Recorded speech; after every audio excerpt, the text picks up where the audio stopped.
دیکھیں، ایسا بالکل بھی نہیں ہے کہ اللہ رب العزت نے آپ کو پیدا کیا اور پھر ایسے ہی پھینک دیا۔ نہیں، ایسا بالکل بھی نہیں ہے کہ آپ اللہ رب العزت سے دعا کرتے ہیں اور اللہ رب العزت نہیں سنتے۔ ایسا بالکل بھی نہیں ہے کہ آپ اس زمین پہ چل رہے ہیں یا آپ کہیں پھنس چکے ہیں، کسی کنجل میں پھنس چکے ہیں تو اللہ رب العزت آپ کو نہیں دیکھتا، اللہ رب العزت آپ کی نہیں سنتا۔ ایسا بالکل بھی نہیں ہے۔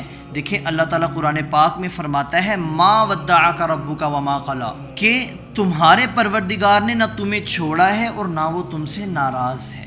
آج ہمارے گناہوں کی کچھ نحوستیں ایسی ہوتی ہیں جن کی وجہ سے ہمیں صحیح راستہ نہیں نظر آ رہا ہوتا، جن کی وجہ سے ہمیں یہ لگ رہا ہوتا ہے کہ اللہ نے ہمیں چھوڑ دیا ہے۔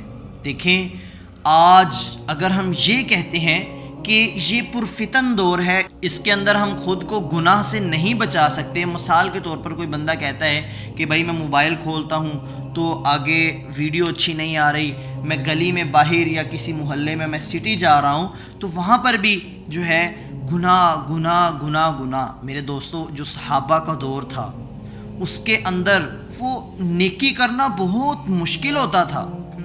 وہ صحابہ اپنے ماں باپ سے چھپ کر نیکی کیا کرتے تھے، لیکن آج ہمارے والدین ہمارے ساتھ کھڑے ہیں اور پھر ان کو علم حاصل کرنے کے لیے پتہ نہیں کہیں بہت دور دور جانا پڑتا تھا، لیکن آج ہمارے پاس یہ موبائل فونز ہیں، اس کے اندر ہم قرآن نکال سکتے ہیں، قرآن پڑھ سکتے ہیں، قرآن کا ترجمہ ہم پڑھ سکتے ہیں، ریڈ کر سکتے ہیں، اور پھر ہم بخاری شریف، مسلم شریف، دنیا جہان کا کوئی بھی سوال ہم اس کے اندر نکال سکتے ہیں۔ یہ تو آگے ہم پہ ڈیپینڈ کرتا ہے ہم اس کے اندر کیا دیکھیں۔ آج ہر بندے کے پاس ہے یہ، ٹھیک ہے، لیکن اگر ہم اس دور کو اس دور کے ساتھ کمپیئر کریں، بہت سے لوگ یہ کہتے ہیں نا کہ جی وہ دور اچھا تھا، یہ دور اچھا نہیں ہے۔ نہیں، آپ اچھے نہیں ہیں، وہ اچھے تھے، وہ لوگ اچھے تھے۔ آج ہمارے پاس نیکی کرنے کے لیے اسلامک پوڈ کاسٹ ہے، ہم ان کو سن سکتے ہیں، ہم اسلامک موٹیویشن کو سن سکتے ہیں، بہت کچھ کر سکتے ہیں، لیکن کیا ہوتا ہے، میں آج آپ کو وجہ بتانے لگا ہوں جس کی وجہ سے ہم مایوس ہوتے ہیں۔ ہم یہ کہتے ہیں کہ ہم اکیلے رہ گئے ہیں، وہ یہ ہے کہ جب ہم ایک گناہ کیا، ہمیں تھوڑا سا محسوس ہوا دل میں کہ ہم نے گناہ کیا، پھر ہم نے دوسرا کیا، ہم نے اس کی توبہ نہیں کی، پھر تیسرا، چوتھا، پنجواں، چھواں، اس طرح ہم گناہ کرتے جا رہے ہیں، کرتے جا رہے ہیں، کرتے جا رہے ہیں، حتیٰ کہ ہم اس سٹیج پہ پہنچ جاتے ہیں کہ ہم گناہ کرتے ہیں، ہمیں پتہ ہی نہیں چلتا۔ ایک تو ہوتا ہے نا، ایک بندہ گناہ کرتا ہے، اسے ٹینشن ہوتی ہے، اسے پریشانی آتی ہے کہ یار میں نے یہ گناہ کیا ہے، اللہ تعالیٰ کیا کہیں گے، نبی کیا کہیں گے۔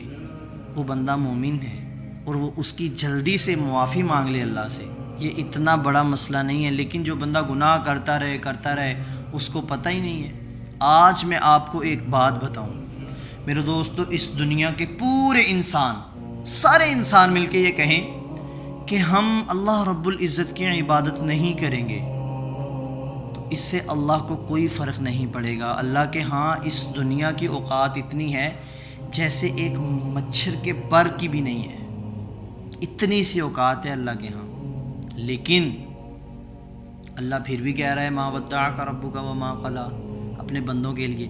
میں اپنے دوستوں سے یہ کہا کرتا ہوں کہ اگر اللہ چاہے نا کہ ہر بندہ 5 وقت کی نماز پڑھے تو اللہ کیا کرے، وہ شہد کی چھوٹی سی مکھی، دیکھیں کتنی مکھیاں ہم دیکھتے ہیں، ٹھیک ہے، ان کے کتنے بڑے خاندان ہیں، وہ اللہ تعالیٰ ان سے کہہ دے کہ جی یہ بندہ میرا نماز نہیں پڑھتا تو آپ نے اس کو ڈھسنا نہیں ہے، اس کے بس ساتھ رہنا ہے، اگر یہ نماز نہ پڑھے تھوڑا سا یہاں پہ کاٹی کر لینی ہے۔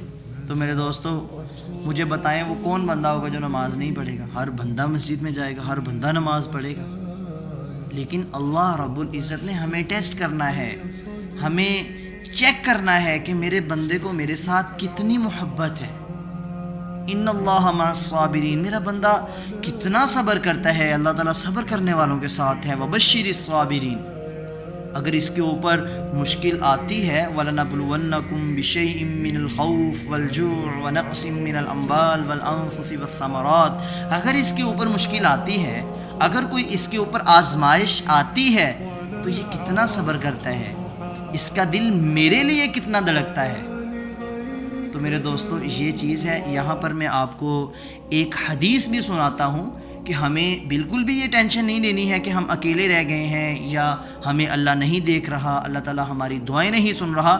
بالکل اس بات سے نکل جائیں. اللہ تعالیٰ قرآن پاک میں فرماتا ہے ما ودعک ربک وما قلی, نہ تمہارا رب تم سے ناراض ہے اور نہ اس نے تمہیں چھوڑا ہے. ایک حدیث ہے, ایک شخص نبی کریم صلی اللہ علیہ وآلہ وسلم کے پاس آیا. اس نے کہا ایمان کیا ہے, کیسے پتہ چلے گا؟ آپ صلی اللہ علیہ وآلہ وسلم نے فرمایا اگر تو نیک اعمال سے خوش ہے, مطلب اگر آپ نیک اعمال کرتے ہیں, ٹھیک ہے, تو آپ کا دل خوش ہو رہا ہے, تو پھر میرے دوستو آپ مومن ہیں, آپ مسلمان ہیں, آپ کے لیے یہ خوشخبری ہے. اور آگے فرمایا اور جو برے اعمال سے غم زدہ ہو, ٹھیک ہے, اگر آپ کوئی برا عمل کرتے ہیں تو آپ کو ٹینشن ہو رہی ہے, پریشانی ہو رہی ہے کہ یار یہ مجھ سے بہت غلط ہو گیا, اللہ تعالیٰ مجھے معاف فرما دے, تو پھر آپ ایمان والے ہیں. لیکن آج ہم یہ سمجھتے ہیں کہ مومن وہ ہے جو گناہ کرتا ہی نہیں ہے. نہیں اللہ کے بندو, اس حدیث سے یہ ثابت ہوا کہ مومنوں سے بھی گناہ ہوتے ہیں, جو مومن لوگ ہوتے ہیں ان سے بھی گناہ ہوتے ہیں. اور آگے اس نے پوچھا کہ گناہ کیا ہے؟ آپ صلی اللہ علیہ وآلہ وسلم نے فرمایا اگر کوئی چیز تیرے دل میں کھٹکے, تیری روح میں کھٹکے, تو یہ گناہ ہے. مطلب اگر دیکھیں, اللہ نے انسان کے اندر, ایک مسلمان کے اندر ایک ایسا سافٹ ویئر رکھ دیا ہے, ایک ایسی فیلنگ رکھ دی ہے کہ جب وہ گناہ کرتا ہے اسے پتہ چل جاتا ہے. سبحان اللہ. دیکھیں اللہ تعالیٰ قرآن پاک میں فرماتا ہے فَأَلْهَمَهَا فُجُورَهَا وَتَقْوَاهَا, اللہ کہتے ہیں برائی اور نیکی کی پہچان میں نے دے دی ہے. اگر ہم برا کام کرتے ہیں ہمیں وہ بھی پتہ چل رہا ہے, اگر ہم اچھا کام کر رہے ہیں وہ بھی پتہ چل رہا ہے. ہماری بات تھوڑی سی اور طرف نکل گئی, ٹھیک ہے. تو میں یہاں پہ آپ کو یہ بتانے لگا ہوں, اگر آپ سے گناہ ہو رہے ہیں, آپ کو یہ مسئلہ ہے, تو آپ نے صبح و شام 100 مرتبہ سبحان اللہ و بحمدہ پڑھنا ہے. آپ کے سمندر کی جا کے برابر بھی اگر گناہ ہوں گے تو وہ جھڑ جائیں گے. اور اسی طرح جب آپ نماز پڑھنے کے لیے کھڑے ہوتے ہیں تو آپ کے سارے گناہ ایسے ہو جاتے ہیں, اور جیسے ہی آپ اس طرح رکوع میں جاتے ہیں تو سارے گناہ جھڑ جاتے ہیں, صغیرہ گناہ, ٹھیک ہے. اللہ رب العزت نے یہ انسان کے لیے بینیفٹس بنا دیے. اس طرح چھوٹے چھوٹے عملوں سے آپ کے گناہ جھاڑ دیے جاتے ہیں. اسی طرح لا الہ الا اللہ وحدہ لا شریک لہ لہ الملک و لہ الحمد یحیی و یمیت وہو حی لا یموت بیدہ الخیر وہو علی کل شیء قدیر. جو بندہ صبح شام پڑھے, مطلب صبح فجر کی نماز کے بعد اور شام کو مغرب کی نماز کے بعد, تو اس کے گناہ جھڑ جاتے ہیں. اللہ تعالیٰ ہم سب کو عمل کرنے کی توفیق عطا فرمائے. اور یہ جو میں نے 2-3 آپ کو وظائف بتائے ہیں, ان کو آپ نے لازمی کرنا ہے تاکہ ہمارے جو گناہ ہیں وہ ساتھ ساتھ ہی جھڑتے جائیں. اور اس سے کیا ہوگا, ہم مومن کے دائرے میں رہیں گے, ہم مسلمان کے دائرے میں رہیں گے. اس سے ہمیں یہ بھی نہیں لگے گا کہ اللہ ہمارے ساتھ نہیں ہے, اور ہم صبر سے بھی دور نہیں ہوں گے. جزاک اللہ خیر. مجھے اپنی خاص دعاؤں میں یاد رکھیں. السلام علیکم.